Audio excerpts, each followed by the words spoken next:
Hey team, Richard Tubb here with another episode of TubbTalk, the podcast for managed service providers. Now, it was over 15 years ago that I sold my own managed service provider business. And since that time, I regularly hear questions from you, our audience, about exiting your MSP business. So today, I've invited someone I consider the expert in the field of strategic positioning and preparing a business for sale, stepping out of the day-to-day operations of an MSP business, and to answer some of your questions on what a good MSP exit might look like. So my guest today is Laura Cook. She's a strategic advisor who helps expert business owners earning between £250,000 and £3 million break free from the trap of being tied to the day-to-day business. And Laura works with founders who feel stretched thin and they want to scale the business without losing quality or burning out. Laura helps position them for freedom, for growth, and even multi-million pound exits. Laura's helped numerous business owners to triple their valuations, slash their working hours, and build businesses that thrive without them.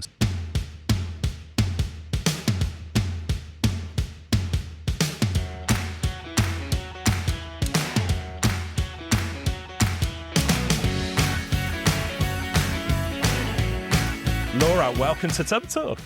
Hi, Richard. Thank you. It's great to be here. Wonderful to be here in this lovely space. And I guess starting at the beginning, you, a bit like me, had a corporate background, didn't you? Until there was a bit of a personal journey that you went on, a bit of a realization that sort of put you on this path to help business owners like our audience watching today realize their dreams. Can you share a little bit more about that journey? Yeah, absolutely. Yeah, it was about 10, 12 years ago now. My father had been progressively getting more, and he suffered from arthritis and challenges with his joints. And it came to a point where he just was unable to work anymore.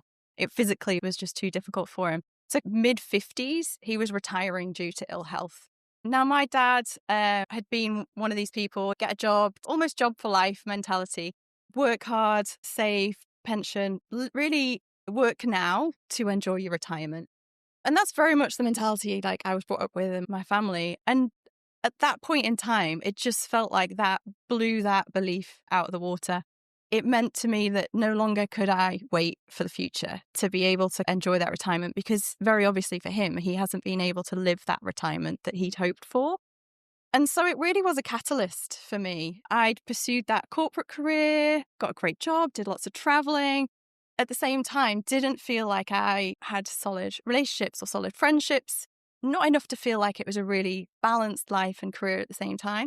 And so at that time, I just made that decision. I was like, there's got to be a better way to do this. There's got to be a better way. I love what I do, but I didn't want it to come at the massive sacrifice of my life at the same time. And that's where I started exploring what is the other way, what is a better way, and took myself off and started to work with other businesses and take my skills into them and pursue finding that better way of balancing, having a great career, great business, at the same time as being able to balance that with a really good life and living now. And it really embedded in me this concept of not waiting for someday. Yes. Not waiting for the grass to be greener, or I'll be happy when I achieve something. And I think what you said is going to really strike a chord with the audience, MSP and IT business owners, and not to just to hijack, but I see the parallels. You're aware of my own journey, but when life events happen, sometimes you're not planning an exit, or you're not planning to, I want to leave this behind. But in my own case, it was when my dad passed away, and he was a ripe old age, and he was 82 years old, but it was still a big shock when it happened. And I remember being at his funeral, and there was people from all over coming and saying, oh, your dad did this for me and that for me. He lived a wonderful life of helping other people. And I thought then, I want to be able to help more people, which is why I ended up doing this and selling the MSP business. But the reason I share that is, I don't think any of us plan an exit fully. In the early days, we think, oh, I'm going to carry on doing this forever when we're running an MSP business. But life happens. And these life events can happen and cause you to go, ooh, what do I want to be when I grow up a little bit? So thank you for sharing so openly there. But that journey where people go and they say, oh, I'm going to do this forever. What would you say to people who are thinking like, I've got absolutely no plans to exit and I'm going to do this forever? What have you learned from that situation? Just like you said, it's those unexpected moments that you can't anticipate, whether it's personally a health challenge or a family member that has a health challenge. I think those are the moments that kind of challenge that. And it's in those moments where you probably look and go, there's other things I could have done to get to this point. And that's a really moment where you realize how much often the business depends on you and it's integral to you. Without one of those moments to be a catalyst, what I would say is that building a business to have kind of the option to exit is often a more robust, more sustainable business and much easier to run. It allows you to still be involved in it as much as you want. It allows you to have some flexibility.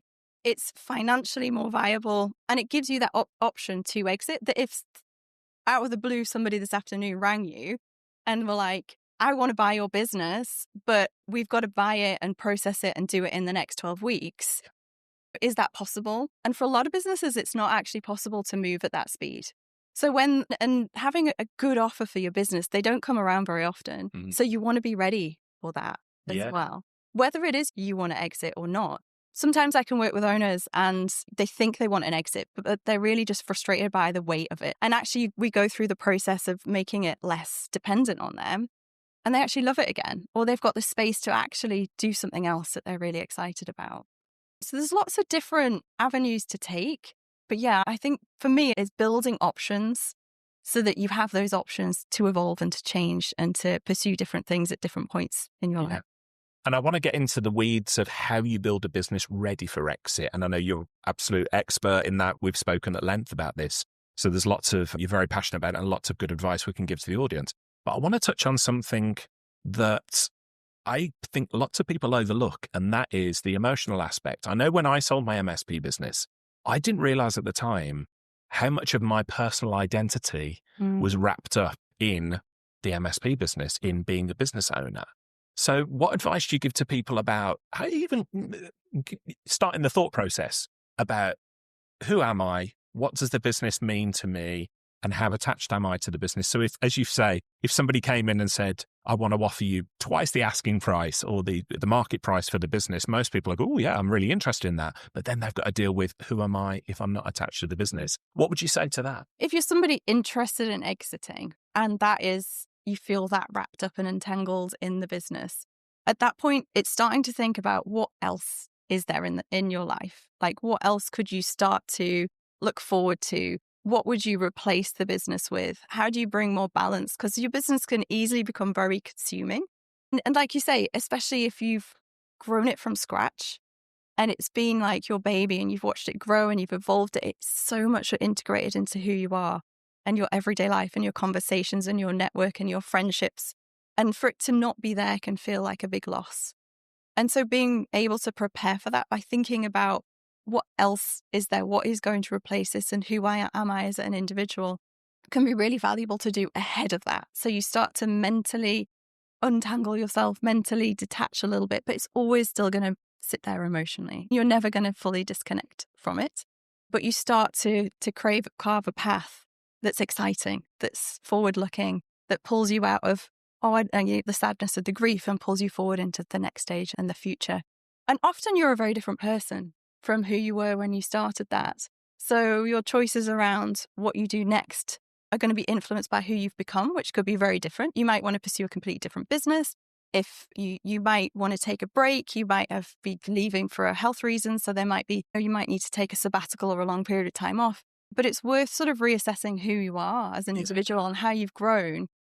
And what does that mean for the next stage? And that is very personal, very unique to each person. What about people who are maybe watching this and saying, there's absolutely no chance I can step away from the business? Let's put the emotional to one side and just saying, I am the business. I'm needed so much. And I know, and I've spoken to so many MSP owners over the years who, like me, the business started off as like a one-man geek or a one-person geek starting there. You pick up a few clients and then you become an accidental business owner, Laura. So I know you're familiar with this, but before you know it, you've got staff and there's loads of clients, but you're still linchpin to pretty much everything within the business. And I know this is really common amongst IT business owners who are primarily technicians, really good with tech. Yeah. Where on earth do you start if you're watching this and going, there's no way the business could run without me? Where on earth do you start practically? Yeah, like you say, it is really common, especially when you've got that technical expertise and you've grown something and you've maybe never experienced that running a business from a different angle or a different point in your career. that it can feel like that, especially when you've got this specialism. And it's something I've also grappled with in a different context as an accountant, very technical background. And it's a very common challenge to butt up against. In those situations, what can be really helpful is what I recommend my clients to do is we spend a bit of time where we imagine taking a 2-week break from a holiday. So taking a 2-week break, taking a holiday out of the business with no phones, no connection, no internet, no ability to solve any problem. And we start looking at what would break, what clients would stall, what projects would fall down, where would, your team not be able to make decisions, what sales or proposals wouldn't keep continuing, where would the business break and where would it stall? If the team and clients weren't able to get hold of you. Exactly. Because you were on holidays, top of the Himalayas or something like that, there's no phone signal. What information would they need to be able to at least have a stab at keeping things running? Exactly, yeah. So that starts to build this massive lift. And if you feel that trapped in the business and they're that weighty and that integral to it, it's going to be a really long list. It's going to be really long. It might feel quite intimidating. But then what I would look to do is we would start to pick 1 or 2 things off that list and go, okay, let's fix those. Let's fix those so you're no longer firefighting and responsible for those. And we'll figure out, how do you delegate it? How do you set up a process for it? Does it even need to be done? And we'll slowly start to work through that list so it's less intimidating. It's like because you're imagining it, you're not actually putting yourself in a situation where everything does break. So it's a safe way to tackle some of those areas where you're fundamentally the bottleneck. And that's what we have to identify and then systematically work our way through resolving those. There's no way to get around it than taking those small steps. And you can do that in really safe ways. There'll be certain things you're more worried about than others. Like you may be more worried about damaging a client relationship or missing out on a sale because maybe you're more dependent on income coming in. So we can look at what are the most important priority areas to cover those first to take that big stress away. Or you might want to start on actually which are the simplest things to do. Yeah. So there's different ways to tackle it. But ultimately, we need to break down what are the pieces, pick a few things and slowly start to put what needs to be put in place or remove those from the business altogether. It becomes a bigger challenge if you're more of a generalist business, from my experience, because you're tending to firefight in so many different places. It's hard for your team to learn all of that. And that's where they become really dependent on your unique skill and experience. So the more you can potentially narrow down and niche and specialize, the actual easier it is to build a team that can do this for you and that you can have more trust because you're seeing the same things over and over again and you can build out more comprehensive, repeatable processes. So that's also something to consider as well. Makes a lot of sense. I'm going to pick up on something you said because I know from experience this is going to trigger some people. When you said, oh yeah, imagine taking a 2-week holiday, and I almost feel some people are like, holiday, what's that? Now, Laura, I'll let the audience into a little bit of one of my favorite questions to ask when I'm at MSP events and conferences and stuff. Bump into other MSP owners and I'll say, hey, where have you been on holiday this year? And it's a bit of a loaded question because I know some people are going to go, oh, went here and did that. Oh, brilliant. Tell me all about that. But then there's other people, get that holiday. I couldn't take a holiday. And there's going to be some people watching this. If you have that reaction that let's remove the conversation about an exit here, but let's turn the conversation to this probably isn't a sustainable business unless you face up and tackle that question, which is, how would this business run without me? Because again, I speak from experience here. I was many years ago knocked over in a hit and run accident. And I don't know why I'm laughing about it. It wasn't very funny, but it was like, the reason I bring it up is it was a real situation. It was like, how does the business continue if you are not available? So let's take the hypothetical top of Himalayas without the telephone and turn it into you're in hospital for a couple of weeks, as I was. You can't do that without the business having some sort of structure. So could we speak to perhaps people who are like, I'm not interested in exiting the business or not even thought about that, and I don't want to face up to the emotional aspect of me and the business. But oh yeah, what would happen if I was knocked over by a bus tomorrow and needed a few weeks to recover? Let's tackle that scenario if we could. You mean if they haven't actually done that preparation? Yeah. And they really are. They might have a team, but they're thinking, to your earlier question, the business just couldn't run without me. So where, in practical terms, if you were speaking to a client like that you were helping, how would you help them practically understand these are the first few things that we've got to tackle? Because otherwise people are going to look at it and go, this is impossible. There's too much stuff here that's up here. In a scenario where, for example, you ended up in hospital and you did need someone to like swoop in and go, how do we tackle this right now? Ideally, somebody in your team would have a good understanding of how the business runs, enough to be able to keep existing clients happy and firefight the absolute minimum. But it may be that you don't have that in place. And then I think you're going to heavily rely on any contacts that you have. And so it would be an incredibly difficult situation if you're not prepared for that. It'd be very hard for you to be able to pick that up. It'd be very hard for someone from the outside, no matter how similar their business is, to come in and support yours and know the clients and step in like that. And so it's pretty crucial in those situations. And I have had a client who, it wasn't them that had ended up in hospital, but their wife did. And in a very similar situation, they just have to put it and everything on pause. Yeah.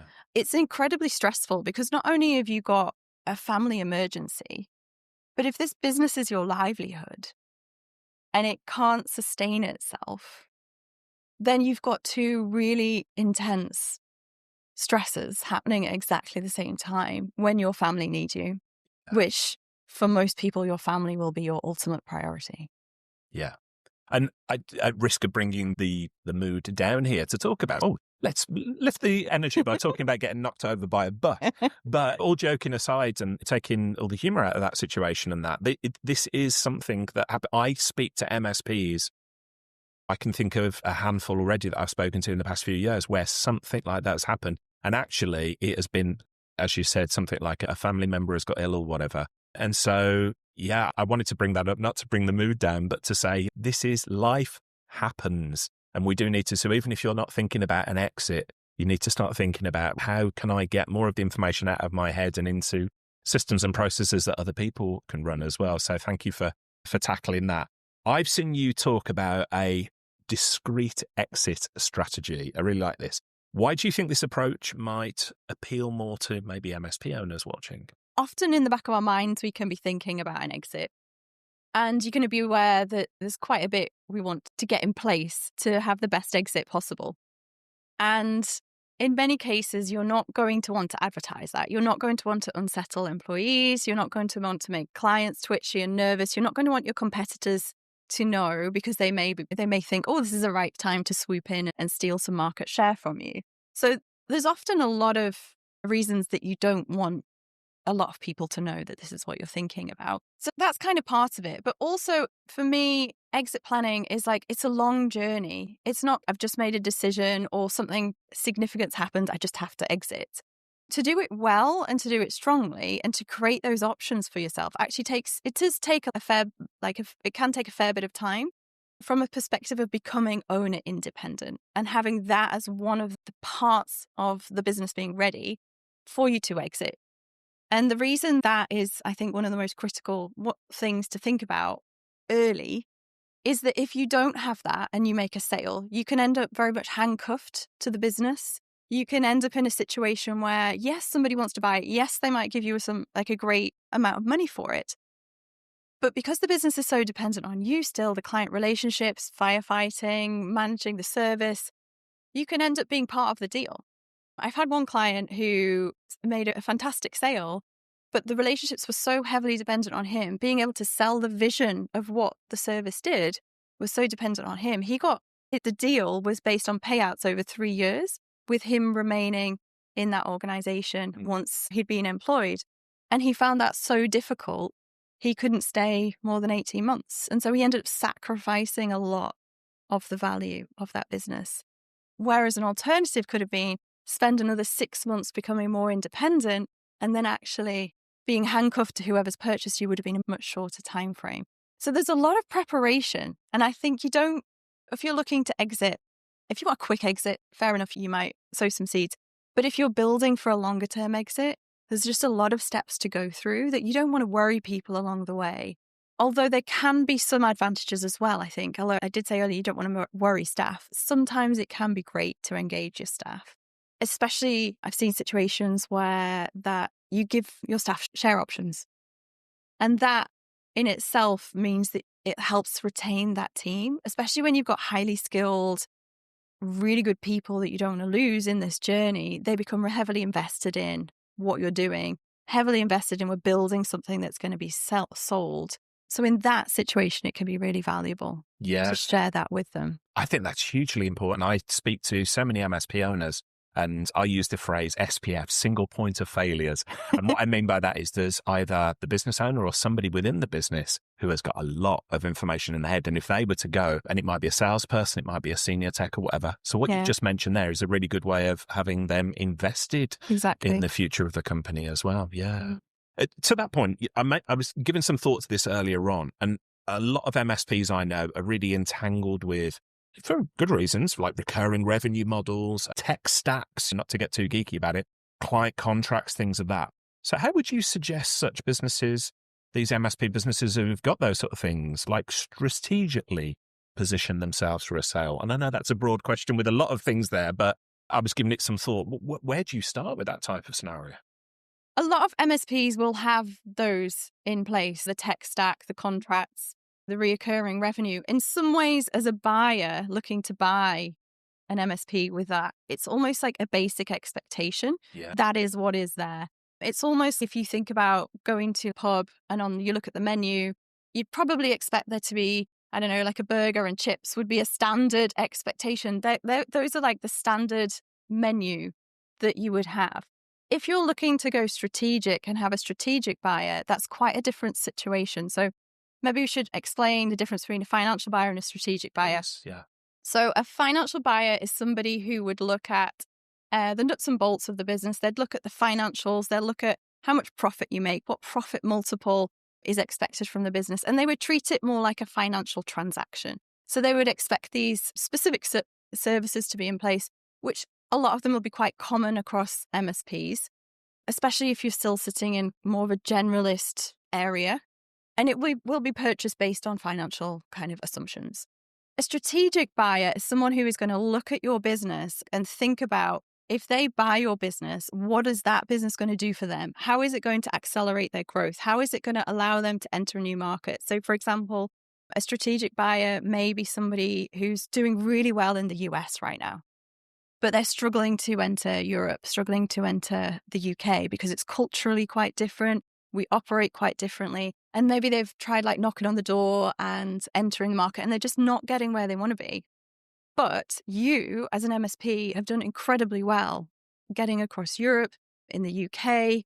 And if they acquired you, you would instantly open up huge amounts of market share and save them so much time and expense to be able to tackle that themselves.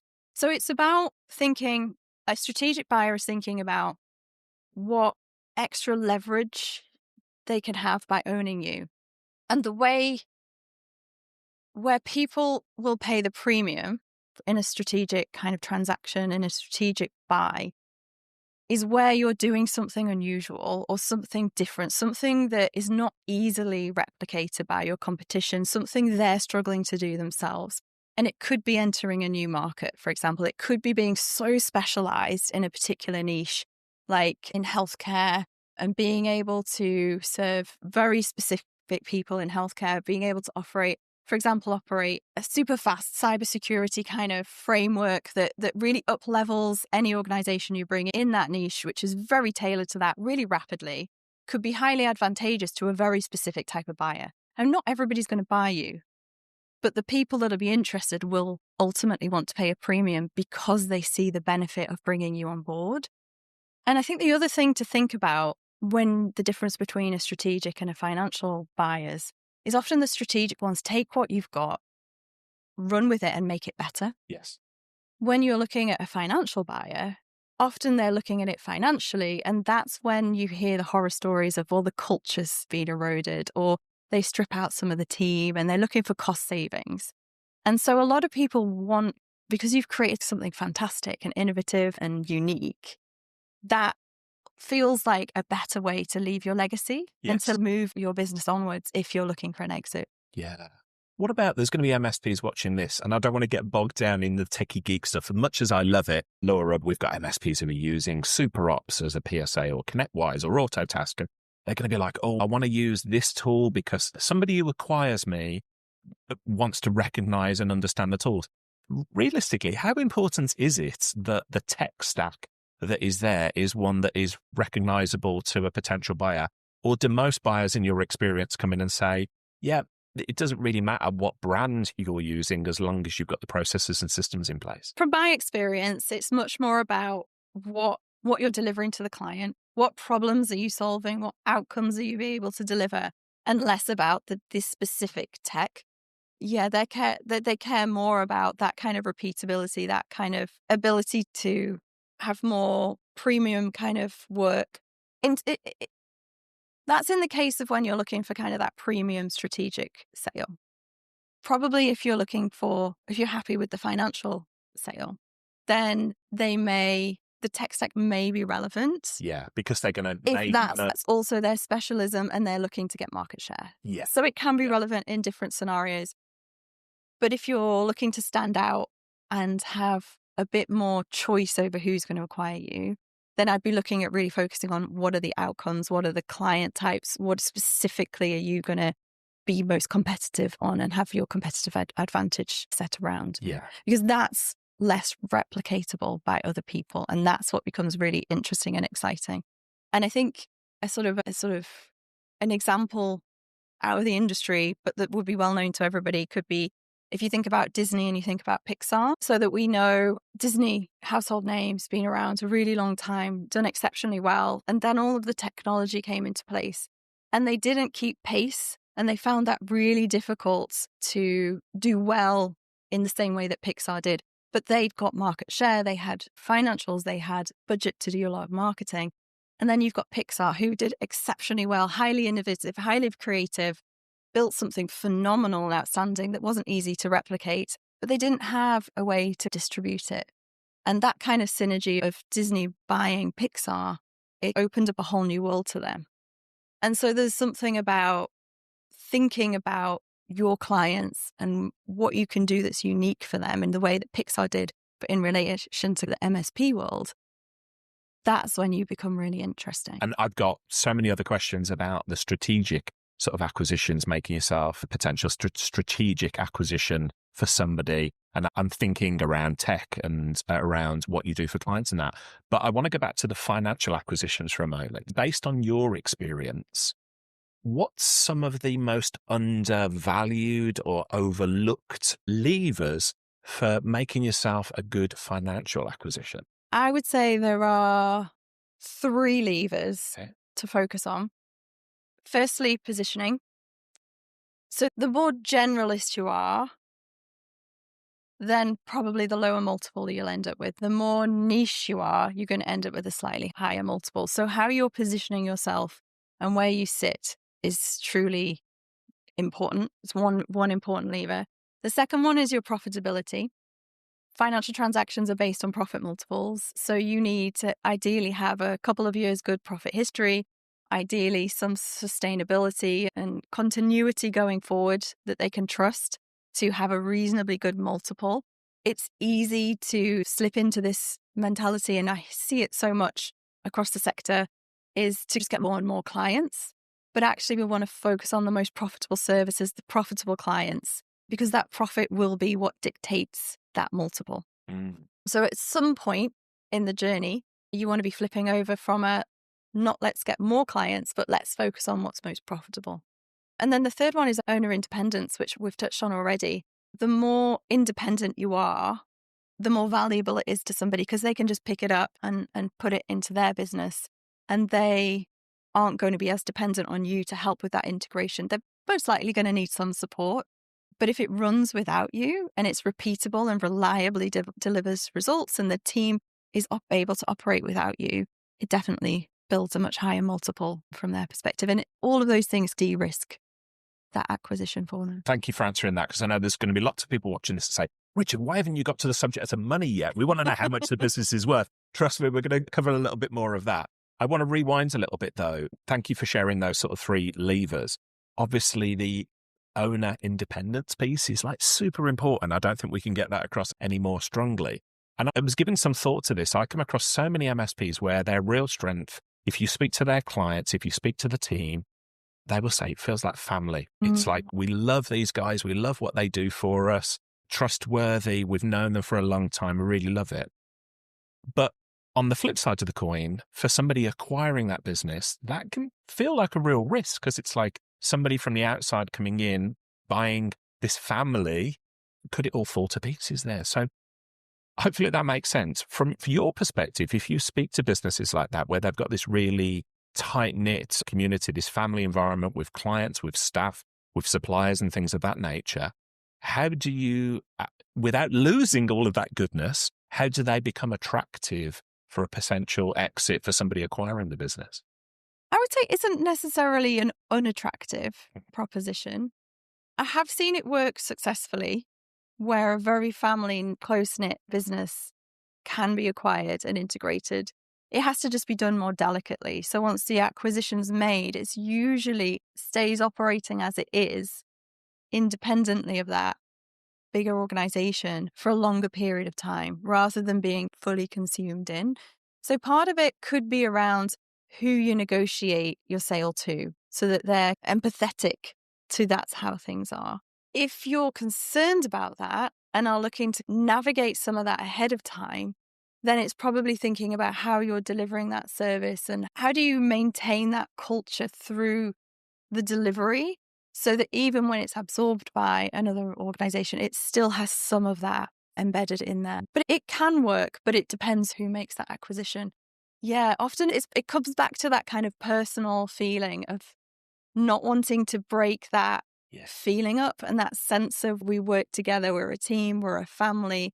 And you've probably spent years paying these people a really good salary. And when you're paying people a salary and you own the business, often it feels like you're looking after entire families. You're not, because you're providing their income and you're supporting not just the people you work with directly, but their entire families. It can feel like you've been there to support them, to provide. And so even from a personal identity perspective, that needs some thinking about and working through as well. Let's dig a little bit deeper on that personal identity. So if we take that scenario where, and nearly every MSP owner I know who have got employees, who have got staff, they care deeply for their employees. They care deeply for their staff. So one of the biggest challenges that I think I come across is like, they're not necessarily people pleasers, but because they feel so deeply, they're worried about, if I let somebody else take over this business, it's possibly doing what's right for me. But how am I going to feel about if things go wrong, if it doesn't work out for the clients, for the staff? Does that make sense? That deep feeling that they have, how am I going to let go of this? What advice do you give to owners who come in and have built a really successful business? They're firing, they're looking after their people, they're looking after their clients, they've got a great reputation. But the owners, I don't want to rock the boat here. I'm worried about letting go. I think in those situations, it's easy to think about the problems and the things that could go wrong and the worries and get caught up in upsetting people or conflict or anticipating the worst case scenario. And I think it helps to balance it with, but what could go right? What are the benefits of this decision? And how do we weigh those pros and those cons up? So there's obviously a lot of personal benefit to you. You're then freed up to do whatever else you want to do next. You've maybe got new ideas. You've got family you want to spend more time with. So there'll be personal benefits. There'll be the financial gain as well. But there's also a lot of benefit for the team. So what I find a lot in smaller businesses is you can only grow at such a speed, and therefore the employees in your business can only get so much development before they hit a level.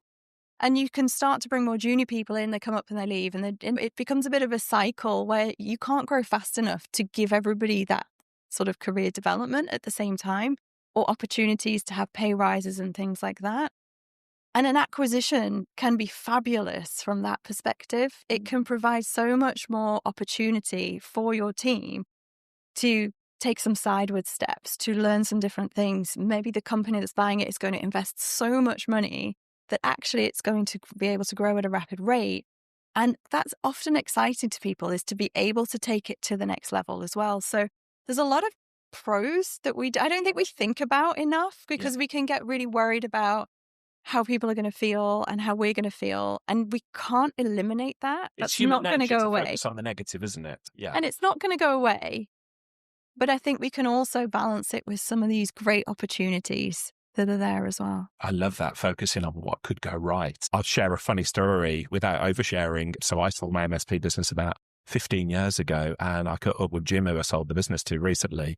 And he said, "Oh, Rick, I've got to tell you a funny story. We got a phone call from a client for you the other day." The first thing that struck me was like, we've not done a very good job communicating you 15 years later.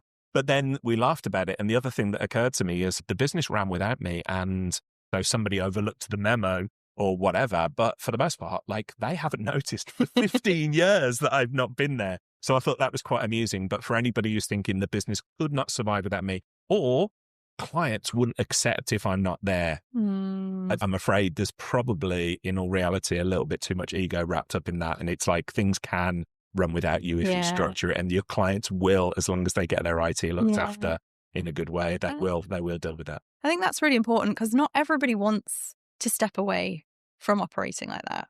Some people love it and thrive on it, and it's perfectly acceptable and great to run your business and still be the center of it.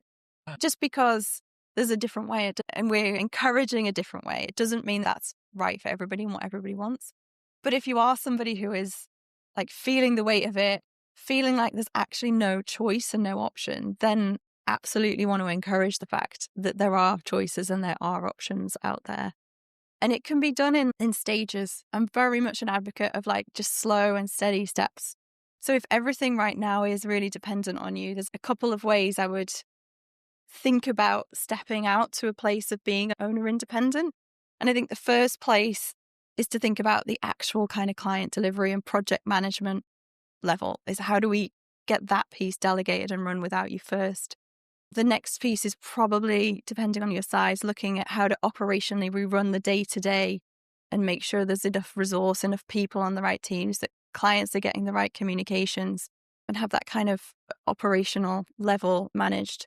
Then it's a little bit more looking at strategic. So depending on what the services you're delivering, if you're delivering sort of strategic recommendations, doing audits, doing assessments of a business, and to make big changes there, that strategic piece normally sits with you for a little bit longer, because it does require your expertise and experience of different organizations to lead on that. And then it's looking at how do we hand over that piece. At that point, you're still probably involved in selling, prospect relationships. And so that then often becomes the next step. So it's breaking it down into stages. And once you've managed to build up those layers, final layer to be completely owner independent, to as in have an asset that works whether you're there or not, is to then look at how do you set business strategy and leadership of that team. And so it's building it in layers. It links to why I'm saying it can take 18 months to 3 years, depending how fast you want to go and where you're starting from, to build those layers in. But if you chunk it down, it's very approachable. I'm intrigued, the work that you do with clients. We've already, I think, astute listeners and viewers will already understand this isn't just a case of moving these levers for the finances, or this isn't just a case of dealing with the team or setting expectations. There are so many different aspects to even envisaging a future where you're not a part of the business, you sell it or step away from it or whatever. When the first thing I would say is, I wish you were around when I was selling my MSP business, because it would have made things so much easier for me back then. I wish I'd have known of the work that you did then. But I read a book called, a very famous book called The E-Myth Revisited by Michael Gerber. And again, I'll say to our audience, if you've not come across this book, absolutely go and read it. I call it the MSP Bible. It's everything to do with managed services, but it's also nothing to do with managed services. The stories in there are talking about technician owner, businesses, bakery, things, of that nature. But anyway, the book really helped me understand that instead of owning a job, I wanted to own a business, and a business can run without me. So help me understand a little bit more about when you engage with a client, somebody approaches you and says, hey, I've read the E-Myth, or I'm aware of it and I understand, but it feels, I don't know where to start with this. And I'm thinking about a future version of this business without me. Where do I start? And I hope that's not a repetition of an earlier question. I want to understand what the work that you do with that client might look like, the time scales, where you begin, that type of thing. So the first thing I would do with a client in that situation is do an assessment effectively of where they are, what they do, and how it's working. In that context, where their goal is to become owner independent, I would be looking at those three levers that we talked about before, predominantly the positioning of the business in the external marketplace, but also from what you sell. That links also into the profit, because we don't just want to position ourselves well to sell something that doesn't make a lot of money and makes it really busy. So I would do an assessment of positioning, of profit, and how you're operating. Like, what are you still involved in? And then from there, we would be able to identify what's working really well and where the gaps are.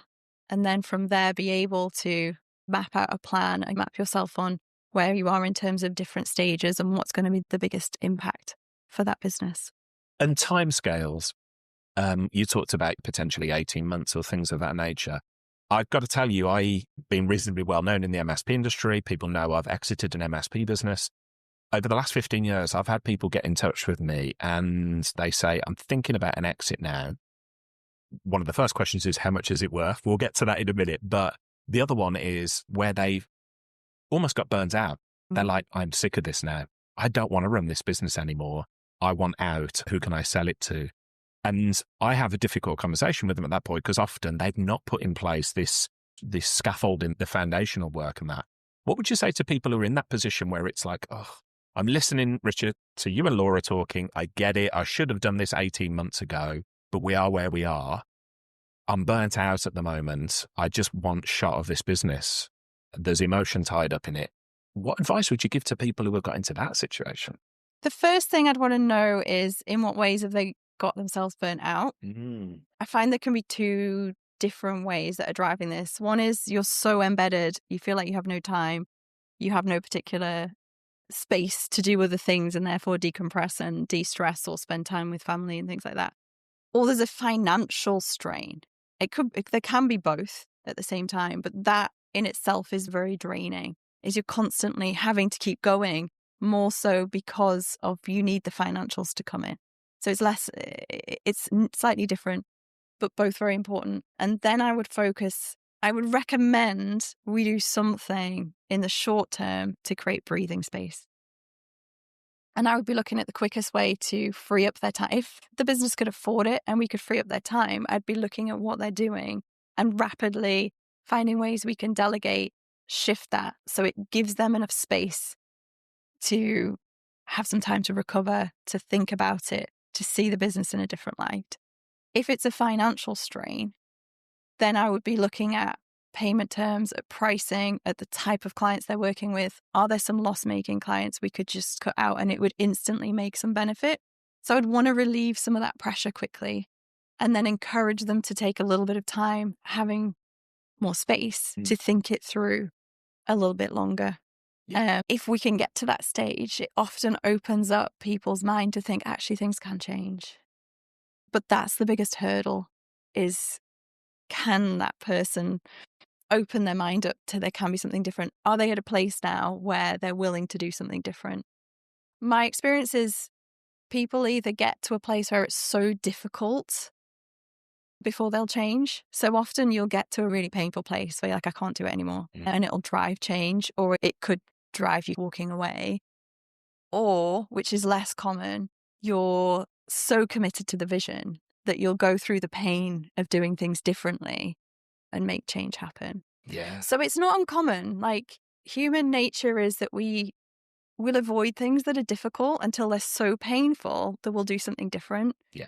So it's actually quite a common situation. Yeah. The pain of dealing with the situation then becomes easier to deal with than the pain that and carry on living Exactly what it is. I'm really intrigued, based on our conversation and what I know of the work that you do. Everything that we've talked about now, of course, it's applicable to business owners who are looking for an exit. But for me, it sounds there's no downside to engaging somebody like Laura Cook, even if you've got no plans to exit whatsoever, because it sounds as though the strategic advice that you're giving would help make any business better. Yes. Sorry, that's a revelation from me, Laura, based on what you're doing here. But yeah, taking the humour out of that rather clumsy way that I said, my God, what you do is absolutely brilliant. There's no downside, though, is there, to think about structuring a business for sale? Because even if you've got no plans to sell that MSP business, you're going to have a better business. And then if something happens in life or your attitude changes or whatever, you're going to be in a much better position to exit quickly than not at all. Yeah, 100%. Yeah.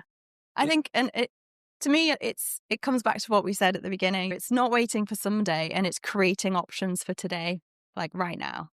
And that's just through everything I do. It's about, we can talk about owner independence absolutely from an exit perspective, but owner independence creates so much opportunity for you to do other things, to create a second business, to have more things in your life. Yeah.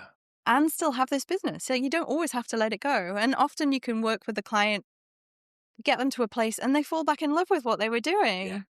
And some don't. Not everybody does.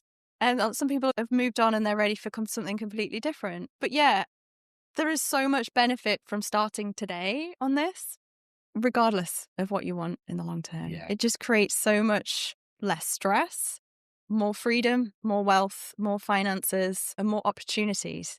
And then the ability to take that call this afternoon and go, yeah, you can buy it. You must get so much energy out of doing the work that you're doing here, helping people. I know when I sold my MSP business, as I alluded to earlier, the story, I knew I wanted to do what I'm doing now because I knew I could help more people, and not dissimilar to what you're doing. And I know over the last 15 years, I've never once looked back at the decision of selling the MSP business and going, no, that was the wrong decision. I was in the right place at the right time to do it. It felt like the right thing for me. And I've hopefully helped so many people since then to do it and got a great sense of, I'm doing some good here, helping people who are in difficult situations, things. Do you get that sense yourself? Because from everything you've talked about, you must get people who are perhaps don't realize the value they've built in the business, or maybe at the end of their tether and they're like, or anywhere in between those things. But you get the opportunity to help them realize you've built something great here and you can do something with it. It is quite a privilege to be able to get that under the skin of not just the business, but with the owner themselves, because it is such a personal journey alongside the sort of logistical, practical pieces of the business. And it's hard growing a business, right? Yeah, definitely. It's hard. And sometimes you can't see the opportunity that's right in front of you as well. You've got so consumed and into the day-to-day, or every challenge that comes along, and you've stepped up and you've moved through it, and then you maybe hit one that you don't know what to do with. And I think having that kind of outside eyes can really just help unlock some of those ideas and energy for them and motivation to get going.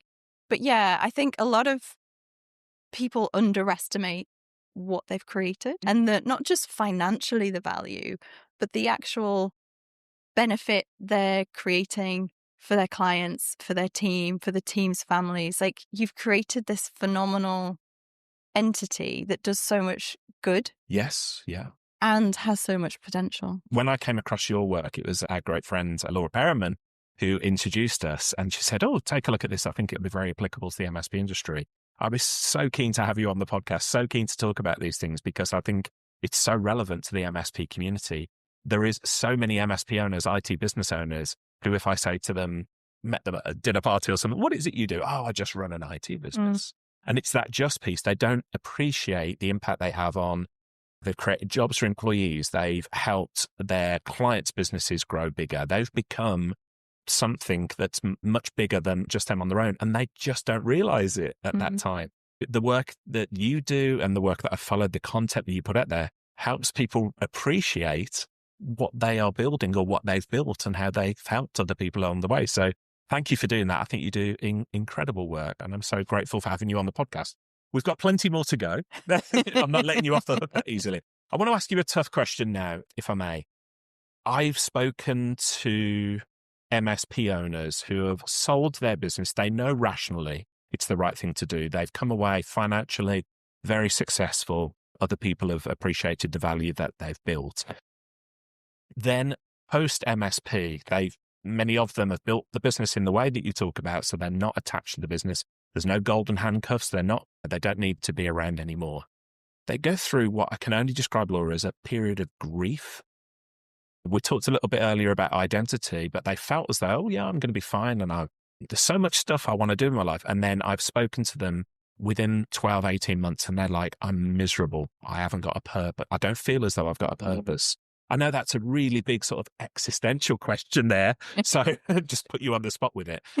How do you help people to come to terms with and understand the life after business and the opportunities they have to build whatever life they want? That is a tough reality. Yeah. Not one you can fully escape. You're always going to feel a sense of loss, a sense of change. It's a massive change that you're going to go through. So you're always going to go through a period of grief to a point. What I think's important, though, is to take another look back at yourself. I know we spoke a little bit about this in our work together. I work a lot with Gallup Strengths Finder. Yeah. So it's tuning into what are you naturally good at? What do you feel is valuable from the work that you do, from who you are as an individual? And then using that insight to make sure that you're replacing the business with things that still fulfill you. And like I say, you can have become such a different person through this entire journey and this entire process. Sometimes you've got to rediscover who you are, and you've refined a clearer sense of what makes you happy, what makes you fulfilled, what you really value in life. And it's finding ways to build that back in different ways. And it doesn't mean necessarily starting a new business, but it does mean there is going to be a void that we need to fill. And looking at that before you exit can be very helpful to prepare for that. Otherwise, it becomes a huge shock to people. Like, you're lost in the adrenaline, the excitement, it gets really busy when you sell. Yeah. All the process, all of the checks that you go through is very intense. And then it can just feel like a few weeks, a few months later, it can really hit you if you haven't spent a little bit of time thinking. And again, I want to clarify here, when we talk about exiting a business, for some people, they're thinking, oh, I'm going to do that at the later stages of my life. And there's a lot of parallels here with retirement, isn't there? Yes. Yeah. I speak to people who are a little bit older and they've retired and they're, I don't know what to do with myself and things like that. But I can think of a handful already just in the UK, MSP owners who have sold in their 30s or whatever. It's too early for them to retire, but financially they don't need to work anymore and that. So it is a really big concern, isn't it? What is it you're going to do after this? And we talk about entrepreneurs. I've never considered myself an entrepreneur. I've run and sold multiple businesses, but that entrepreneurial attitude in some ways makes it a lot easier because you build a business, you're not really attached to it. You've got a goal and you're going to get out. The majority of MSP owners I know, they're not like that. They're building something because they enjoy serving people. So I think it's a really big question for people to ask themselves, isn't it? What would you say? We've covered some deep grounds there. I appreciate that. We've covered some really deep topics. Based on the conversations though, what would you say is a frame of mind or some sort of mindset that MSP owners could start cultivating now, even if they're not thinking about an exit? What do you look for when you start working for somebody and go, this is going to be difficult? Or, oh, no, they've thought about this and my job's going to be easier. I guess I lean into my own belief of don't wait for someday. So you can be in a challenging situation, or it doesn't have to be that challenging. You could just be stuck. And you can sense if somebody is open to wanting to think about someday, still has a little nugget of a vision, even if they're so busy they can't really spend a lot of time on it. But I think cultivating that, don't wait for someday, build the options. For some people, it can feel like quite alien because you're always, just you said, you're always in service of other people. But I think it's also about building that sense of what's important for you and how that benefits other people when you focus on the things that you're good at and what you need. And that's what's going to be good for you in the long term as well. So it's trying to build that muscle to be able to hold both things. And what about balance? So balancing the focus on building a successful business in the short term and serving all of the different stakeholders, whatever term you want to refer to them, clients, employees, and everything else, and balancing it against, I want to get to a stage where this is an attractive proposition for somebody else to acquire. Have you got any thoughts on how you help people balance that? I don't see them as two separate things. Yeah. I don't think you have to. If you work towards becoming owner independent, you work towards an exit, having a good multiple, you're not sacrificing growth along the way because you are going to be growing, you are going to be developing, you are going to be strengthening the business probably in a much more effective way than if you just went after growth. I think when we focus too much on growth, we focus too much on revenue, and it can be at the cost of profits. It can be at the cost of our time freedom. It can be the cost of the business becoming so dependent on you. So you can go for growth, but what does growth mean? Often for people, like I say, it's top line revenue. But when we sort of focusing on exit, we are, of course, growing. We're building something strong, something robust. And so I really see them as both as the same game that we're playing. That makes a lot of sense. Finances, let's go back to that one, because I have conversations, again, all the time, given my history and reputation within the MSP industry. I get people reaching out to me and saying, I'm thinking about selling my MSP business. Any ideas what it might be worth? And I usually give them an off the back of a cigarette packet valuation, and they find it often heartbreaking because then they go, oh no, Rick, I've spoken to my accountant and they said it's 4 times revenue, 8 times revenue, EBITDA, all of these sort of things. And I go, good luck to you. If you can find somebody who can acquire the business, who will pay that for the business, I'm the first to hold my hands up. But quite often they go, they've not spent a lot of time thinking about making the business attractive to acquirers. And so when it comes to then, I want to sell the business, and it doesn't pull the right lever, or the right levers aren't there for acquirers. So how can people go about realistically valuing their business, even in ballpark figures, so that because I often find, Laura, if people think about what the business might be worth for them to sell, it changes their mindset about, this is something I need to do something about, changing the way the business is built, or, I'm doing much better than I expected. How can MSP owners go about valuing their business effectively? So you can absolutely professional valuations, like you're saying, from accountants, which will give you a suggested multiple based on industry averages, what's historically happened. At the end of the day, it's always going to be based on what someone's prepared to pay. And it's going to be attached to those financials. It's going to be attached to any kind of IP, any trademarking at their own independence, all of those things that we've talked about. They're going to look at what the risk is and what the opportunity is. And everything we've talked about today reduces that risk, increases the profit, and would make that multiple much more attractive. But at the end of the day, it's still about what somebody is prepared to pay.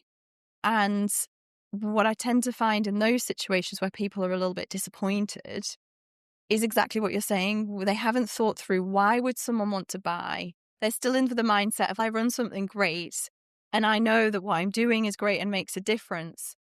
But I think when you start to think about selling your business, you've actually got to step into the shoes of the buyer. They now are your customer. Like, they're the person you want to sell to.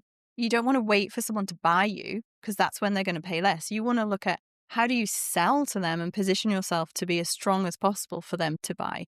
And so how do you shape their perception of you? So there's obviously the positioning work, the profit work, the owner independence work. It can get you into a really strong place.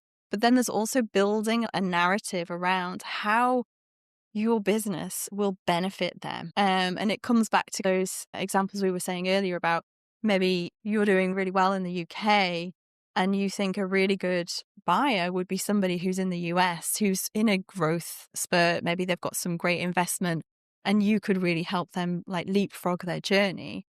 Now, in those situations, the valuation is completely different to if you're calculating it from a financial perspective. Yes. You're then estimating how much do they have to gain from you. So it's a complex beast.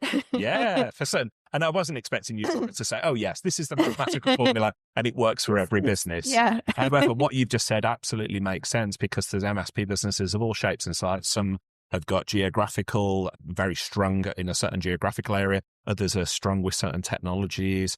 And again, when I speak to MSP owners and I'm thinking about exiting, if they specialize in something, it's like, I know a lot of other MSPs internationally who would love to have a division within their business that does specifically what you specialize in. But again, going back to what you said right at the top of our conversation, that niching for our American friends, or specialization, does make you special, for one of the better words, doesn't it? Yeah. It certainly helps things. Yeah. How would MSPs get started on that journey, specialization, because many MSPs I speak to, have actually got a specialization and they don't even realize they've got it. So they're very strong with the technologists, but they don't realize it. Do you ever come across businesses where they're in that situation and they say, oh, we're nothing special, we just do this? You examine their business and you go, actually, I think there's something you're overlooking here. In those situations, what it's helpful to do is to look at what it is you're selling from what the service is, what the offering is, but also what do customers value. So it can be really helpful to get the customer feedback and the customer input on what do they actually value. What I tend to find is of 20% on average of what you're delivering is what they value. And 80% is just, we know it needs to be done, but that's not what makes the difference for them. But it could just be an essential part of the service. And if you can unlock and uncover what that 20% is that customers are really like, that's what we're buying for, that's what makes the difference, that's what really helps us, and the rest of it is necessary but not necessarily critical, that's when you can start to see, okay, what makes us special in what we're delivering? So that's one aspect. The other can be looking at who you're selling to. Maybe you've got a disproportionate amount of clients from one industry versus another. So you're naturally orientating into that direction. But at the same time, we then want to match it with profitability. So it's looking at all of those aspects together. Because if you've got a lot of clients, small sales, small margin, but you've got a couple over here that are big, but you've only got like a handful, then again, it's starting to make those choices. So internally, I would look at those pieces, but then also I would look at the market and look at competition and where the market's going to see where the gaps are. Where are we currently successful and how can we navigate that to really stand out and be special in the market? So it takes a little bit of digging and understanding and massaging of the business. But yeah, I find it a very exciting process to go through and uncover what's really working, what isn't. And like I said earlier, that can really help you then build a really solid team around something more specific. And it really helps with you being able to hand off more in the long term when you do that. So there's so many benefits to it. And I would say every business has something they can become more unique around and more specialized in. It's often just hidden. It's like a diamond in the rough. Yeah. And I can see the excitement when I speak to you, about this and when you describe the work. And I know from looking online and seeing the other work that you've done with clients, not just in the IT industry, but all manner of industries, so many people speak so highly of you and the work that you do with them. So I wonder, for the benefit of our audience, is there any examples that you can give, perhaps work that you've done recently, perhaps anonymized as well, if the work's still ongoing, but some of the levers that you've helped the business owner to pull that's made a significant difference in the business, whether it's led to an exit or not, we already know it's going to do the business a lot of good. Is there any examples you can give of clients that you've worked with recently where you've done that type of work? One of my clients was running a very successful, brilliant kind of consultancy with a lot of tech involved in it. He'd founded the business with a partner and he'd just bought that partner out. So in order to buy the partner out, he'd taken on a lot of debt. So there was a lot of pressure financially in a way that he wouldn't have had when they were in it together. So that put a lot of pressure on cash. He was also struggling to get the right skills, the right people that he needed in the business to develop the service and develop the work. And at the same time, he was also selling well-priced work, but it was very short-term, kind of project-based. So constant churn, constantly needing to find more and more work. And he was just exhausted, like we were saying before, feeling burnt out, tired, like pulling his hair out. What do I do with this kind of thing? But he's got this loan now to pay out by his partner. He couldn't just close the doors on it. And so for him, what we did is very similar to what we were talking about before, is find him that breathing space. We initially looked at his payment terms, his current contracts. How do we financially make it stable so that he could feel like more comfortable, more safe from that perspective? And then the second thing we started to look at was from a time perspective.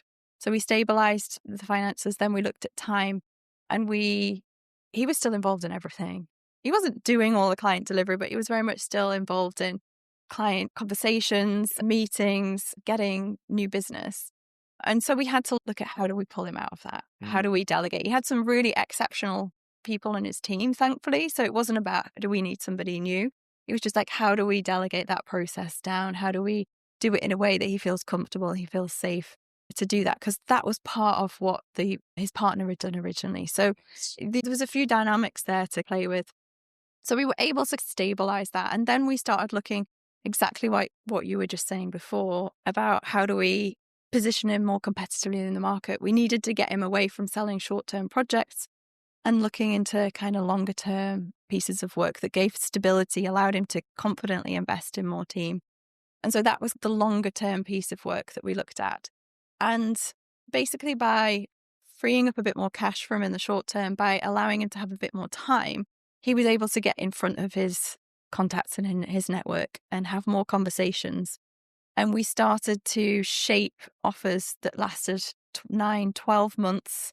And he was able to start to have those higher level conversations with his clients.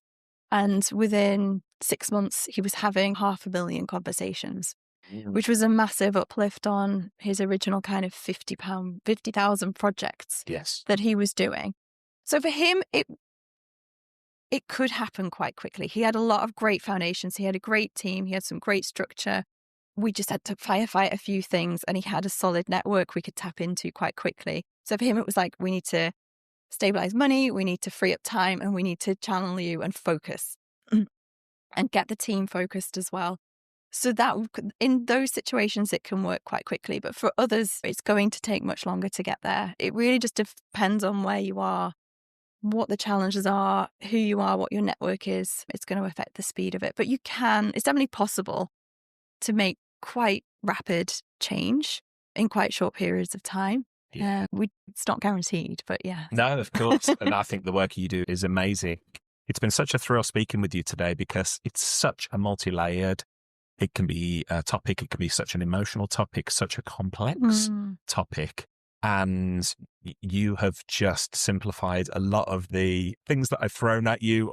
I tried to put myself in the shoes of an MSP. I've tried to think what they think around these things, having been an MSP myself. You've just been incredible today answering our questions and things. There's so much more I could ask you, so much more. But I do want to point people towards, you put together resources on your website that's out there that I'd hugely encourage people to see. So give us a bit, where can people find out more about you? Where can they continue the conversation with you?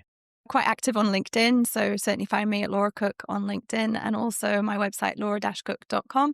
Like Richard said, there's a lot of resources there. I've got a guide there which supports you to grow an expert technical-based business, and how do you grow that safely and strongly in a direction of heading towards an exit. And then there's a lot of other resources on there about more nuanced challenges and opportunities that people are facing. And some great case studies, like the one I just described, is on there as well. There was a financial calculator as well. I think I featured it on Tubb's Tree a few weeks ago on my weekly videos. And I know, and again, I'm making light of it, but lots of people are like, oh, what's the business worth? There's a great calculator you've got there, isn't there? Absolutely, yeah. And that calculator looks both at what's it's worth, but also what do you personally need? Exactly. That's the one I was alluding to. It's looking at, in order to almost retire, as soon as you want to retire, what does that mean in terms of how much sort of wealth and finances you might need? And therefore, what does your business need to do to serve you to be able to get there? And so that calculator really helps look at it from either do we sell it and build something that is valuable and sell, and that's my pension pot kind of situation, or how do we build the wealth along the way? And therefore, what needs to happen and how long that's going to take for us to get that kind of sense of financial freedom through the business. Yeah. And I suspect there's going to be a lot of people watching this who want to have a conversation with you directly about potentially engaging your services and working with you. What does that process look like? What's the easiest? They reach out to you via the website. What does it look like from there on in? You can absolutely book a call directly through the website. The best thing is to book a call. What we would do is then do a quick kind of assessment, ask a few questions, where you are in the business, and then I'd be able to either guide you towards, if it's some quick fixes, some really simple things, recommend you'd probably be able to do those yourself, or potentially if there's more I can help you with, it's a bit more complex, a bit more long term, then certainly recommend what comes next. But for me, it's very much understanding the business, the challenge and the scenario. I definitely don't recommend this is what you need. You take this step-by-step process. It's very much customized and understanding where you are and where you want to get to. This has been an absolute thrill. What you do, I think, is so valuable to the MSP industry. I know you work with lots of industries. I've seen the people that you help make such a difference to their lives, and I think you can make a real difference to IT business owners as well. What you do is so needed within this industry. Thank you for sharing so openly today about your journey, all the advice that you've given, and that really appreciate it. I think carry on doing what you're doing because it's incredible. Thank you, Richard. Cheers.